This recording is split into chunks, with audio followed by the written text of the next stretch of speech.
Halo guys, balik lagi bersama Nyaris Terkenal.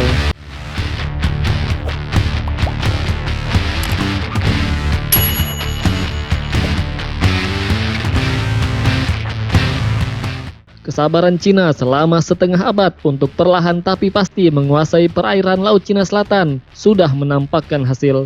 Perairan strategis dan kaya sumber energi fosil secara de facto sudah dalam genggaman Cina. Anjing menggonggong kafilah berlalu. Begitu kira-kira bunyi Nine Days Line yang membuat Cina berani mengklaim bahwa Laut Cina Selatan adalah miliknya tanpa menghiraukan Konvensi Hukum Laut Internasional di bawah PBB atau UNCLOS 1982, di mana Cina juga tercatat sebagai negara yang ikut menandatanganinya.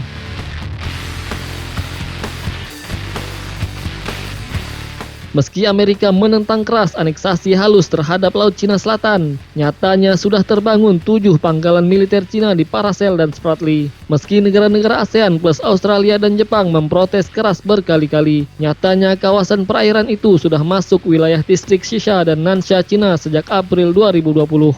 Bahkan mulai Mei 2020 ini, Cina melarang aktivitas apapun di perairan Paracel. Yang terkena pukulan jelas Vietnam, karena perairan itu ada di halaman depan ibu kota Hanoi.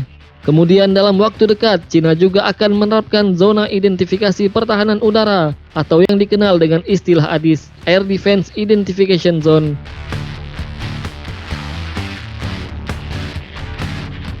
Yang paling sial tentu Malaysia, sebab dengan penguasaan LCS dan ADIZ, otomatis terputuslah teritori Sabah dan Sarawak dari semenanjung Malaysia. Belum lagi di selatan LCS ada pangkalan militer Indonesia di Natuna. Kapal perang dan jet tempur Indonesia secara rutin patroli di Natuna. Dan ini pasti membuat Malaysia pusing 7 keliling.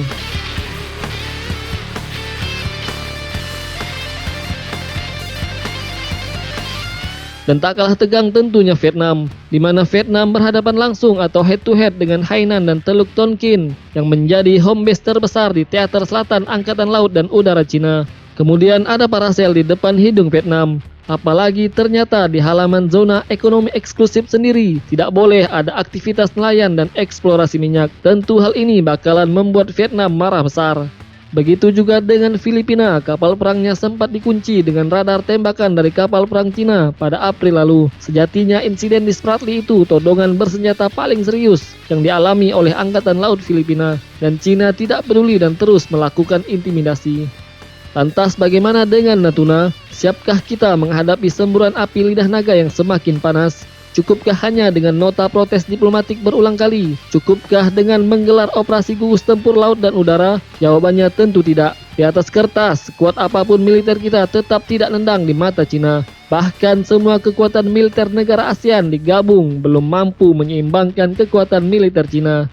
Lantas bisakah mengandalkan Amerika Serikat? Meskipun saat ini Amerika Serikat telah mengerahkan sejumlah kapal tempur kelas berat ke Laut Cina Selatan untuk menekan Cina, juga armada kapal selam nuklir yang ada di Pasifik berikut sejumlah pesawat pengebom nuklir B-1B Lancer juga tidak menjamin. Sebab ada 3 hotspot di dunia ini yang dijaga ketat oleh Amerika Serikat, yaitu kawasan Asia Timur, kawasan Teluk Persia, dan kawasan Mediterania. Belum lagi kehadiran armada Amerika untuk Amerika Latin. Jadi Amerika tidak terlalu fokus ke Laut Cina Selatan. Walaupun saat ini Amerika sedang unjuk taring dengan mengerahkan kapal selam nuklir dan pesawat pengebom nuklir ke Laut Cina Selatan. Oleh sebab itu perlu strategi besar dan cerdas menghadapi Cina. Harus ada inisiatif dari sejumlah negara di kawasan untuk menyatukan sikap. Dan ini yang hingga saat ini belum terjadi. Jika perlu juga mengikut sertakan India, Australia, Jepang, dan Amerika dalam aliansi pertahanan bersama negara ASEAN.